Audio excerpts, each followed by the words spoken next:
Alright, everyone settle in because today we are diving headfirst into a topic that has been absolutely boiling over in the world of football, a subject that hits right at the heart of every true supporter out there, and frankly it's something that just makes my blood boil when I think about it. We're talking about World Cup ticket prices and the absolute fury they're causing among fans. Globally, it's a tale of passion, privilege, and a game that sometimes feels like it's leaving its most dedicated followers behind. This isn't just a simple complaint about things being expensive, no, this is a deep dive into how the beautiful game is becoming increasingly inaccessible for the very people who make it beautiful in the first place, and I promise you we're going to unpack every single layer of this complex issue today. So let's kick things off with the elephant in the stadium, the sticker shock that hits you like a freight train when you even think about attending a World Cup match these days. We're not talking about a few extra bucks here and there, we're talking about prices that have skyrocketed to levels that are frankly astronomical, making a lifelong dream feel utterly out of reach for millions of people. I've seen the numbers, I've heard the stories, and it's clear that the cost of simply being there has become a massive barrier, something that threatens to fundamentally change the very essence of what the World Cup is supposed to represent. Think about it for a second. A single group stage ticket for a decent seat can now set you back hundreds of dollars easily, sometimes even more than that depending on the host nation and the specific match. If you're hoping to catch a knockout game or, God forbid, the final itself, you're looking at prices that venture into the thousands for just one person for one 90-minute experience. This isn't just an increase from previous tournaments, it feels like a completely different league, a deliberate shift towards a more exclusive and high-end clientele, which just feels wrong to me. Now, who exactly is feeling the brunt of this financial squeeze? Who are these prices actually impacting the most? Well, it's the average fan, isn't it? The working class hero who saves up for years for this one opportunity to see their national team on the biggest stage. It's the families who dream of taking their kids to witness history, a memory they'll cherish forever, only to be met with a price tag that makes it an impossible fantasy. These are the people who live and breathe football, the ones who paint their faces, wear their jerseys with pride, and create the electric atmosphere that defines the World Cup experience. And let's not forget about the local fans in the host nation itself. Often these are countries where the average income is significantly lower than the cost of a World Cup ticket, meaning even the people whose country is hosting the event can't afford to attend. This creates a strange disconnect, a sense of alienation, where the biggest party in the world is happening on their doorstep, but they're locked out of the celebration. It's a bitter pill to swallow when you consider the cultural significance of football in so many of these host countries. But the ticket price is just the tip of the iceberg, my friends, because attending a World Cup involves a whole host of other, hidden costs that quickly add up to an eye-watering total. We're talking about international flights, which can be thousands of dollars depending on where you're coming from and where the tournament is. Then there's accommodation, often inflated dramatically during the tournament period, with hotels and Airbnbs charging exorbitant rates. You also have local transport, food and drink at the venues, which are notoriously overpriced, and of course merchandise if you want a souvenir. All these elements combined mean that a 2-week World Cup trip for one person can easily run into the tens of thousands of dollars, a sum that is simply unattainable for the vast majority of people on this planet. It's not just about affording the game anymore, it's about affording an entire luxury vacation just to see a few matches. This reality fundamentally changes the demographic of attendees, turning the World Cup into an exclusive playground for the wealthy rather than a global festival for all. So why are these prices so astronomically high? What's driving this relentless upward trend in ticket costs? Well, a big part of it comes down to FIFA's business model, which at its core is about maximizing revenue from its flagship event. The World Cup is a massive cash cow for FIFA, generating billions of dollars in revenue from broadcasting rights, sponsorship deals, and yes, ticket sales. There's an undeniable pressure to deliver ever-increasing profits, which often comes at the expense of fan accessibility.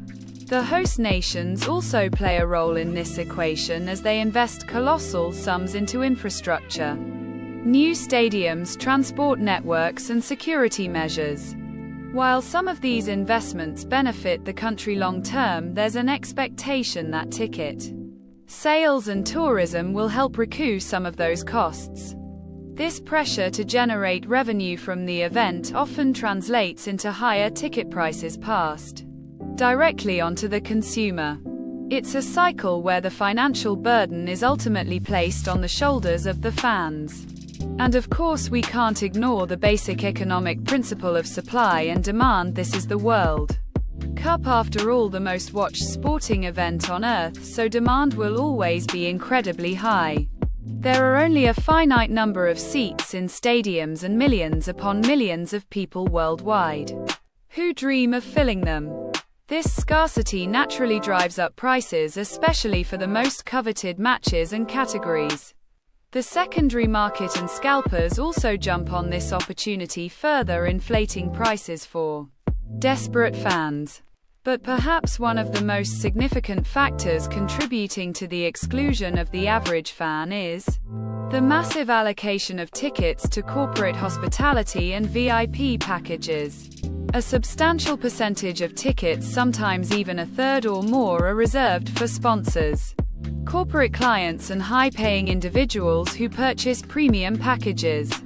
This reduces the general public allocation significantly, making the remaining tickets even scarcer, and therefore more expensive. It creates a feeling that the stadium is being taken over by corporate boxes rather than passionate supporters. The consequences of these sky-high prices are far-reaching and deeply concerning for the future of football. One of the most immediate impacts is the erosion of fan culture within the stadiums themselves. When the stands are filled with corporate guests who may not be as invested in the game or even true football fans, the atmosphere suffers dramatically.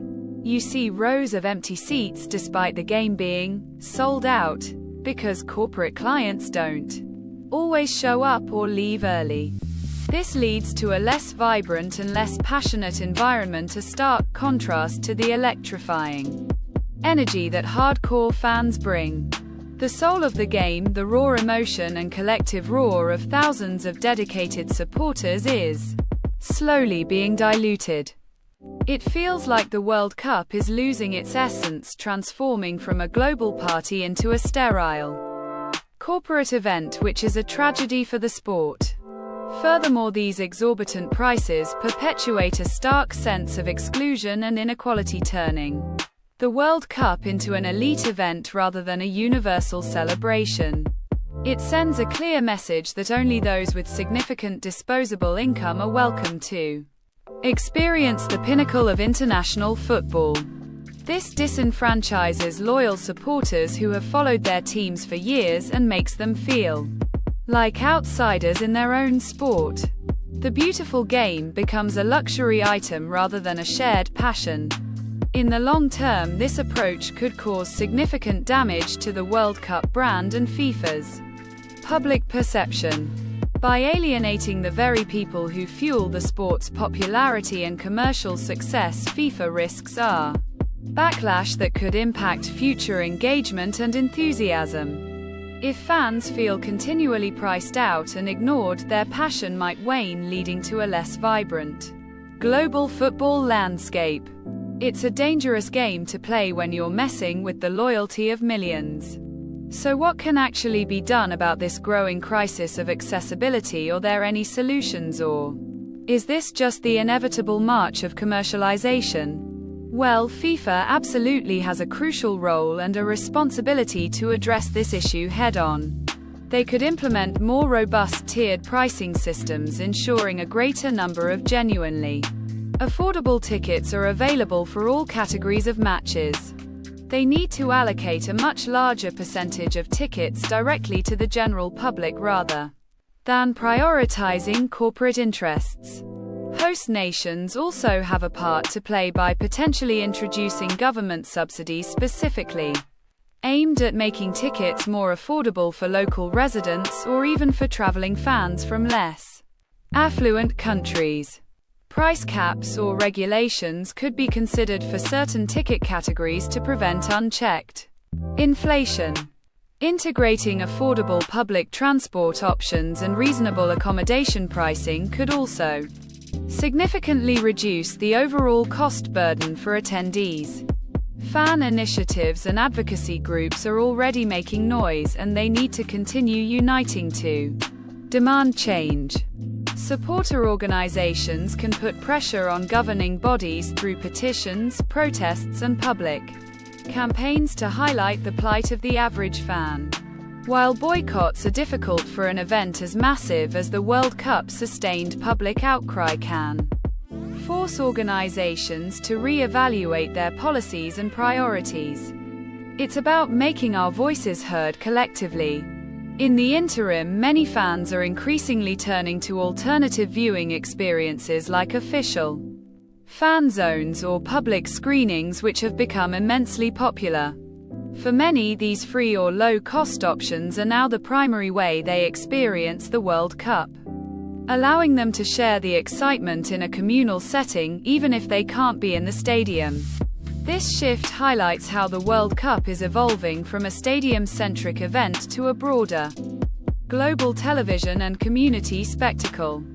Looking ahead, the question remains: will this trend of ever-increasing ticket prices continue unabated, or will there be a course correction?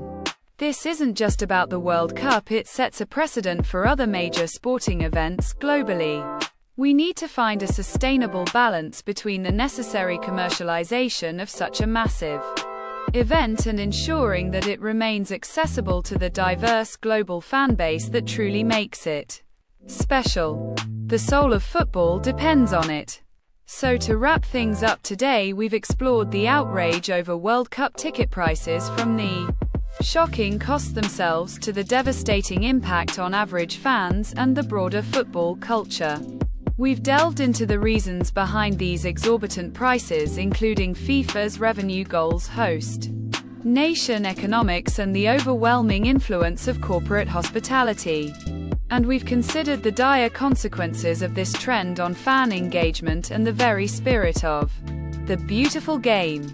My hope, my friends, is that this conversation sparks even more dialogue and action, because the World Cup should be a celebration for everyone, not just a select few. It's about shared passion, collective joy, and the dream of seeing your team compete on the grandest stage of all. Let's keep pushing for a future where that dream isn't just for the privileged, but remains within reach for every single football fan around the world. What are your thoughts on this whole situation? I want to hear from you down in the comments below. Do you think World Cup tickets are too expensive? What would you do to make them more affordable? Let me know, and let's keep this vital conversation going.